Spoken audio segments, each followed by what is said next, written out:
Namaste. Mm, Today I'm going to speak to you a little bit about the pain of not being in your center. Hi, I'm Amanda Ramcharatar, and I am a yoga teacher that specializes in helping people align to their center. And in the form of workshops, in the form of yoga classes, but now online teachings that just help people draw them back into center.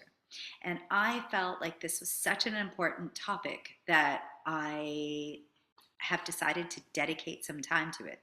So, when we are not in our center, often we can feel a little bit directionlessness. And now, this can start off kind of very shallow, but it can get quite deep. We can start to feel physically in alignment, and it can come in the form of just being not feeling well, not feeling 100%, and then that extends further and further. So, not being in your center actually has quite a large ripple effect.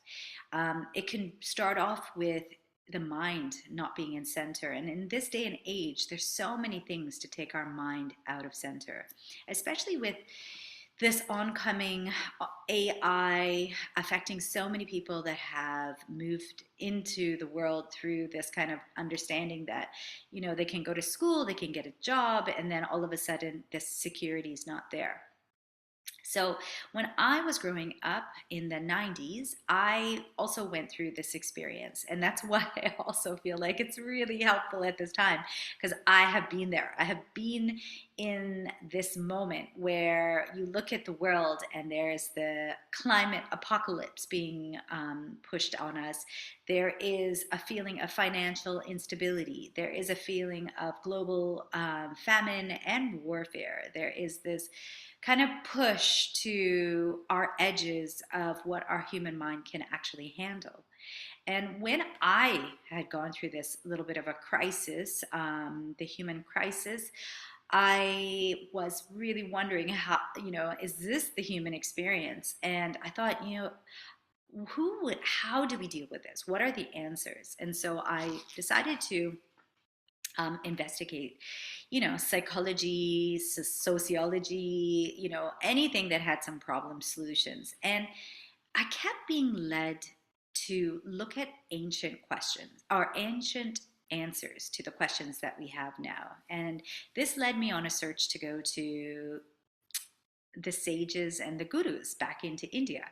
And when I went to look for these answers, I was led into the system of yoga. I had a little bit of an idea that yoga would have some answers, but I didn't realize how deep these answers actually go in a classical philosophical realm of yoga, because yoga really connects into the basis of many spiritualities, whether we're looking at the Christian religion, the pagan, the feminine, the Mother Earth, the Buddhist, the Zoroastrian, the you can go far deep into the Muslim philosophies, into any type of philosophy that grounds us into what is reality and how do we handle reality and how do we meet chaos with a feeling of centeredness, a feeling of peace, a feeling that it's all going to be okay. Because it is going to be okay.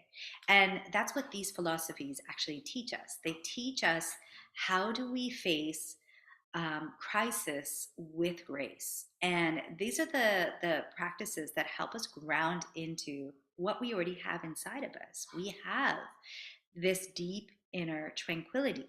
And the idea of these practices is to bring us into this tranquility. Now, the question is what takes us out of tranquility?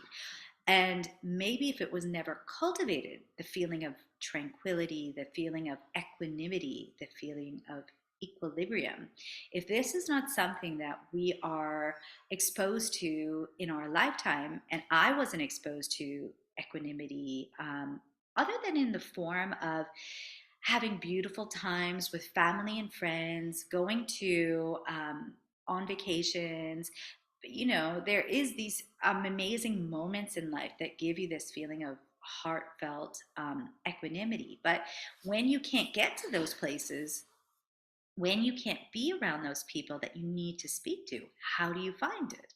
And this is the question, is what first of all takes us out, and how do we get back in?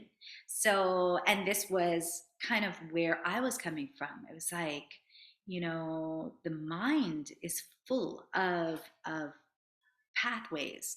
So the mind has a lot of thoughts, and it can be triggered by exterior circumstances. So this does not devalue, not having enough to eat, not having money to put food on your table, not having not knowing where the next bit of financial help is coming from, not having a support system. These kind of things can really affect our state of equilibrium. However, what we do have, each and every single one of us, is this ability to go inside and find these waters of equanimity inside of us. So this is kind of a little bit of my mission, is to offer a little bit of solutions and also just some support to these times where we are going through chaos. And just to say that in my past, um, what I really saw is that our thoughts lead to emotions.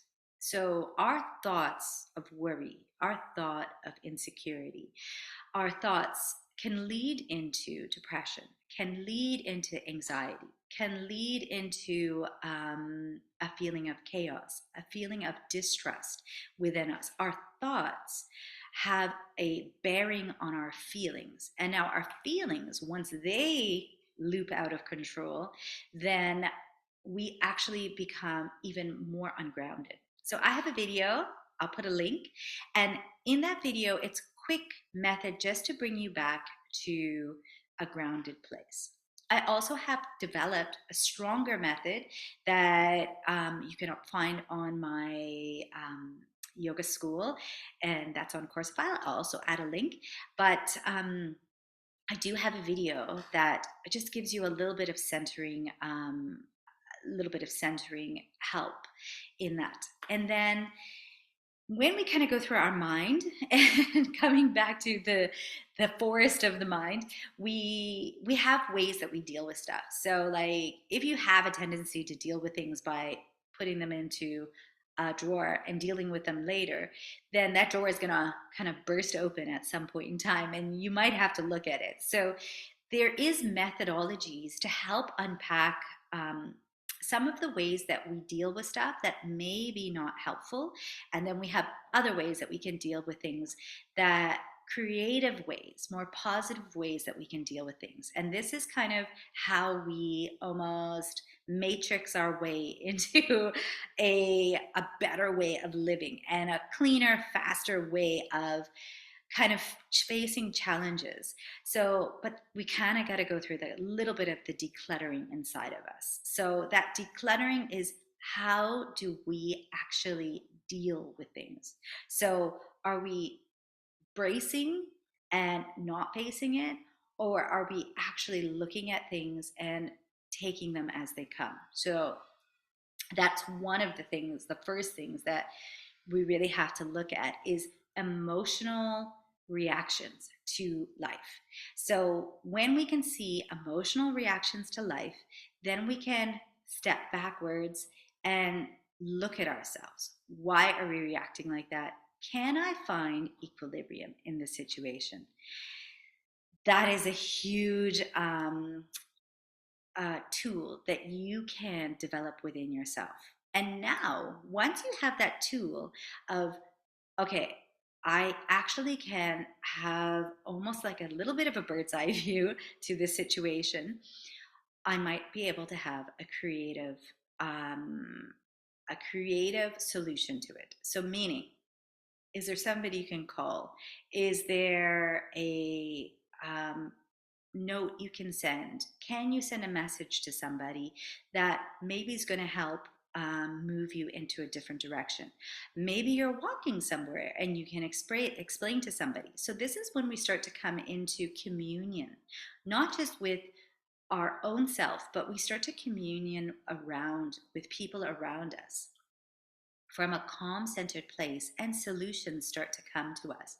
So solutions are don't only come from the outside, they come from the inside, where we can ask the questions: what do I actually need in this moment? What is actually going to help me move forward from here?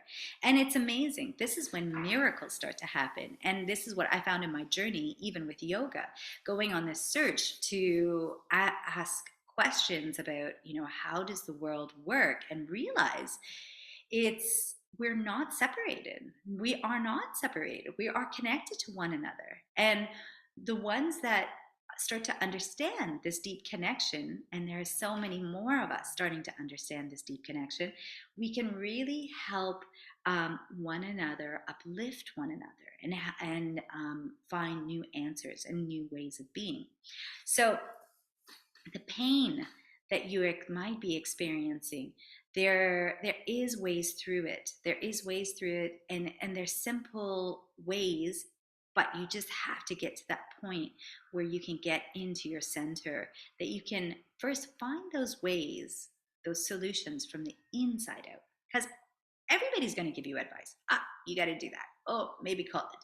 But when you're deeply calm and deeply centered inside, you will know the right way. You will know what steps to take. You will know the right people to call. Only you can truly know that. And unless you're listening to yourself and continually listen to yourself, you're not going to be able to hear those answers that are coming from inside you. And when they come from inside you, then when that solution comes from the outside, you know exactly, because you've been listening to yourself.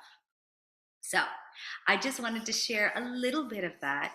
And my prayers for you, I know that it's a difficult time in life for all of us. All of us are on this path of navigating a very complex reality, and the tools that are offered just to help you keep centered, stay on your path, and be in the flow, so that more of us are flowing together. I wish you so much love on your journey. Please contact. I do have alignment to center courses, workshops.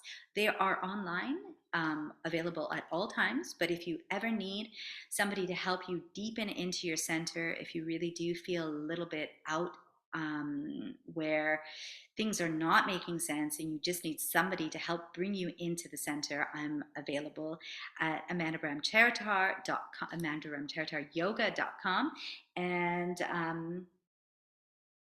we can get there, and you can have a great movement through. Namaste.